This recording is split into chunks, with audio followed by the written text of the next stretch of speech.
So hello everyone, my self Aman Singh, third puff MBBS student at KGM Lucknow. तो आज के video में हम लोग ये देखने वाले हैं कि न्यूलाइट और नारायणा के पेपर कैसे आ रहे हैं। इन दोनों टेस्ट के बारे में हम लोग डिस्कस कर लेंगे। एलियन और आकाश के बारे में हम लोग ऑलरेडी डिस्कस कर चुके हैं। यदि वो वीडियो नहीं देखे हो तो जाके वो वीडियो देख लो, आपको पता चल जाएगा कि कैसा है। और इसके बाद एक कंपेरेटिव वीडियो हम लोग देख लेंगे कि कौन सा टेस्ट मतलब किसके लिए ज़्यादा सूटेबल है, कौन सा टेस्ट किसके लिए ज़्यादा अच्छा है।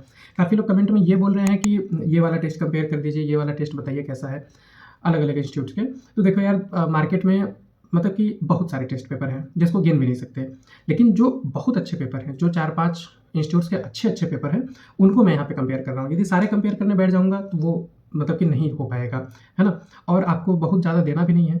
किसी एक सिंगल इंस्टीट्यूट के पेपर पे स्ट्रिक्ट नहीं रहा जाता है, और बहुत ज़्यादा इंस्टीट्यूट का पेपर ट्राई करने लगोगे तो फिर ज़्यादा कन्फ्यूजन हो जाएगा। तो कुछ अच्छे 4-5 इंस्टीट्यूट्स के पेपर को हमें ट्राई करना चाहिए, क्योंकि कहीं कुछ अच्छा मिल जाता है, कहीं कुछ अच्छा नहीं मिलता है ना। तो थोड़ा बहुत ऊपर नीचे हर जगह होता है, तो उसी हिसाब से हमको अलग अलग कोचिंग के टेस्ट पेपर को देने चाहिए। और ये जो न्यूलाइट का पेपर हो गया, आकाश का पेपर हो गया, नारायणा का पेपर हो गया, एलियन का पेपर हो गया, ये सारे पेपर जो है ये एनसीईआरटी के बाहर नहीं आ रहे हैं। तो ये अपने लिए मतलब कि एक बेस्ट रिसोर्स है प्रैक्टिस करने के लिए। यदि कोई भी कोचिंग में, किसी भी कोचिंग में यदि क्वेश्चंस आउट ऑफ एनसीईआरटी आ रहे हैं तो वो वहीं पे पेपर खराब हो गया, उसके बारे में और कुछ चर्चा करने की जरूरत नहीं होती है। जैसे कि नीट प्रेप का पेपर है, तो अभी मैंने उस पर बहुत ज़्यादा मतलब उसके बारे में जानकारी नहीं लिया है, लेकिन जहाँ तक मैंने सुना है और जहाँ तक मैंने थोड़ा बहुत भी ऑब्जर्व किया है, उसमें एनसीईआरटी के बाहर बहुत ढेर सारे क्वेश्चन है ना। बहुत इररिलेवेंट क्वेश्चन है, तो वहीं पे वो टेस्ट मतलब कि इररिलेवेंट हो जाता है, उसको देने की जरूरत नहीं है। अपने पास इनफ मटेरियल्स हैं, है ना, इनफ कोचिंग के पेपर्स हैं जिनको हम प्रैक्टिस करके आराम से सिलेक्शन ले सकते हैं। अब जैसे न्यूलाइट के पेपर के बारे में बात करें तो ये पेपर इसके बारे में थोड़ा सा बात करें तो इसका जो सबसे बड़ा डिसएडवांटेज है, जो कि मतलब इसमें जो सबसे बड़ी खराबी है, वो ये कि इसमें टाइपिंग मिस्टेक होता है ना। मिसप्रिंट पेपर रहता है बहुत ज़्यादा, है ना, मतलब कि जितना नहीं होना चाहिए। पेपर ये लोग अच्छा बनाने की कोशिश कर रहे हैं, लेकिन इनका जो मतलब जो टाइपिंग वाला है बंदा, वो अलग ही नशे में चल रहा है ना। और जो सॉल्यूशन बना रहा है वो भी अलग नशे में चल रहा है। तो सॉल्यूशन भी कई बार एरर रहता है, टाइपिंग में भी कई बार एरर रहता है। ये इसकी थोड़ी सी खराबी है। मतलब ठीक है, उतना सह सकते हैं यदि चल रहा है तो। एनसीईआरटी स्ट्रिक्टेड पेपर है, ये इसकी अच्छी बात है ना। और क्वेश्चन टाइप इसमें बैलेंस्ड है, और चैप्टर का डिस्ट्रीब्यूशन भी इसमें ठीक ठाक है। इसमें फिजिक्स में आपका इजी क्वेश्चन है, ठीक है, आसान क्वेश्चन है, बट अच्छे क्वेश्चन हैं, है ना। तो ये पेपर उनके लिए बेटर हो जाता है जिनके स्कोर अभी कम आ रहे हैं, जिनके स्कोर अभी 400 से 500 के बीच में आ रहे हैं, 400 से कम आ रहे हैं, लेकिन उनको टेस्ट प्रैक्टिस तो करना है। अब उनको बहुत हायर साइड का पेपर दे दिया जाए, बहुत टफर साइड का पेपर दे दिया जाए तो उनको दिक्कत होगी, है ना। एकदम स्कोर गिर जाएगा और एकदम कॉन्फिडेंस गिर जाएगा, प्रैक्टिस होगी नहीं, क्योंकि जब क्वेश्चन कुछ आएगा ही नहीं तो प्रैक्टिस क्या होगा, है ना। तो आपके यदि नंबर कम आ रहे हैं, तो आप टेस्ट दो, आसान क्वेश्चन इसमें रहते हैं, इसको प्रैक्टिस करो, फिर इसमें से अपने वीक एरिया को मतलब खोजो कि हमारा वीक पॉइंट क्या है, और उस हिसाब से अपनी चीज़ों को प्रिपेयर करो, है ना। अभी मैं एक वीडियो बनाऊंगा जिसमें मैं बताऊंगा कि यदि आपके 500 से नंबर कम आ रहे हैं, 450, 400 या उस रेंज में नंबर आ रहे हैं, तो उसको कैसे इंप्रूव करना है, एक बेसिक उसका क्या तरीका है, उस पर भी बात करेंगे। और उस पर भी बात कर लेंगे कि यदि आपके 620 के ऊपर नंबर आ रहे हैं, 600 के ऊपर नंबर आ रहे हैं, तो आपको और इंप्रूवमेंट करने की जरूरत है, आपको और फिनिशिंग करने की जरूरत है, तो उसमें कैसे करना है।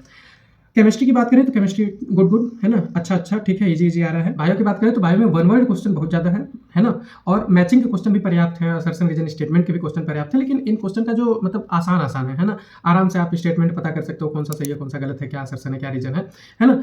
और मैचिंग के जो क्वेश्चन है उसमें जैसे कि एक मैच कराए, 4 होते हैं ना, तो चारों में कंफ्यूजन ज़्यादा नहीं होता है। एक मैच कराए, आराम से मैच हो गया, है ना। जैसे ABCD को 1 2 3 4 से मैच कराना, तो एक सी मैच कराए, बस उतने में आंसर खत्म। तो ये थोड़ा सा है, इनको थोड़ा सा और इसको ट्रिकी करना चाहिए, है ना। थोड़ा सा पेपर के मतलब क्वेश्चन टाइप के डिस्ट्रीब्यूशन की यदि मैं बात करूँ तो मैंने 2 पेपर एनालाइज किया, जिसमें से एक पेपर में स्टेटमेंट वाले फिजिक्स में बात करें तो फिजिक्स में स्टेटमेंट में एक क्वेश्चन था, असर्शन रीजन में एक क्वेश्चन था, और मैचिंग में एक भी क्वेश्चन नहीं था, तो टोटल 2 क्वेश्चन थे।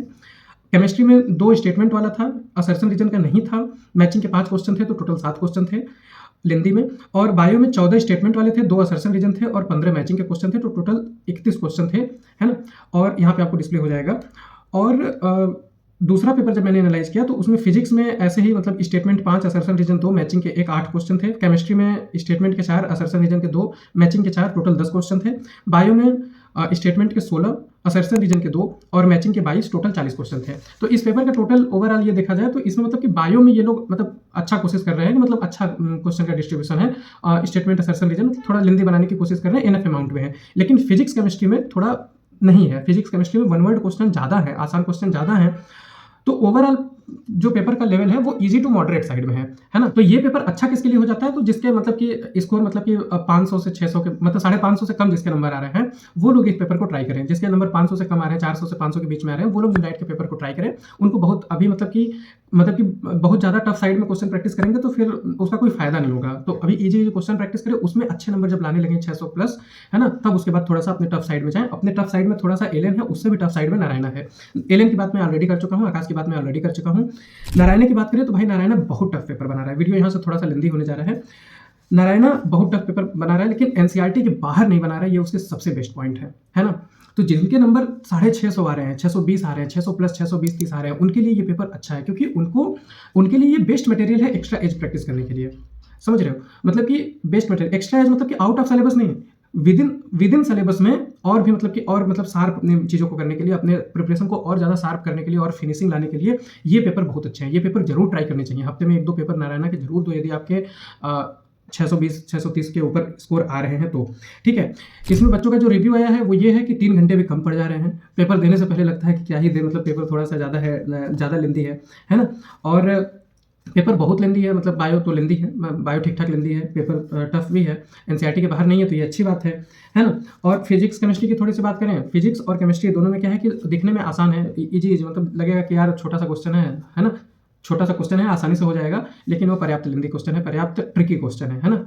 दिखने में आसान है लेकिन ट्रिकी क्वेश्चन है। ग्राफ वाले क्वेश्चन, डायग्राम वाले क्वेश्चन, असर्शन रीजन, स्टेटमेंट वाले क्वेश्चन सारे इनफ अमाउंट में हैं, अच्छे हैं, अच्छे क्वालिटी के क्वेश्चन हैं, इनफ अमाउंट में क्वेश्चन है, तो ये इस तरह है। और बायो में क्या है कि बायो इसकी बहुत लेंदी है। मैंने अभी जस्ट नारायणा का पेपर देखा है ना? उसमें बायो मतलब कि एक-एक पेज पूरा एकदम जैसे लग रहा है कि किताब ही छपी हुई है।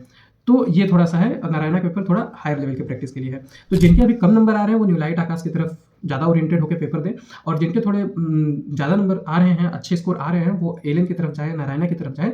अभी हमने 4 कोचिंग के 4 इंस्टीट्यूट के हमने पेपर को एनालाइज़ किया, जिससे हमें ये पता चला कि सारे पेपर अच्छे हैं, कोई भी खराब नहीं है।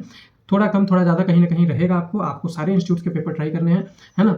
और सारे इंस्टीट्यूट के पेपर ट्राई करने हैं, कहीं पे फिजिक्स अच्छा मिलेगा, कहीं पे केमिस्ट्री अच्छा मिलेगा, कहीं पे बायो अच्छा मिलेगा, और अलग-अलग लोगों के माइंडसेट को आप देखोगे, समझोगे और अपने एक ब्रॉड स्पेक्ट्रम में अपनी तैयारी को अच्छा करोगे, ठीक है? तो यहाँ पे ये वीडियो खत्म करते हैं। चैनल से कनेक्टेड रहना, अभी कुछ ढेर सारी रिलेवेंट चीज़ें आपके लिए बतानी है, तो वो सब चीज़ें मैं बताता रहूँगा। लास्ट तक हम लोग साथ में ऐसे ही प्रिपरेशन करते रहेंगे, ठीक है? Thank you.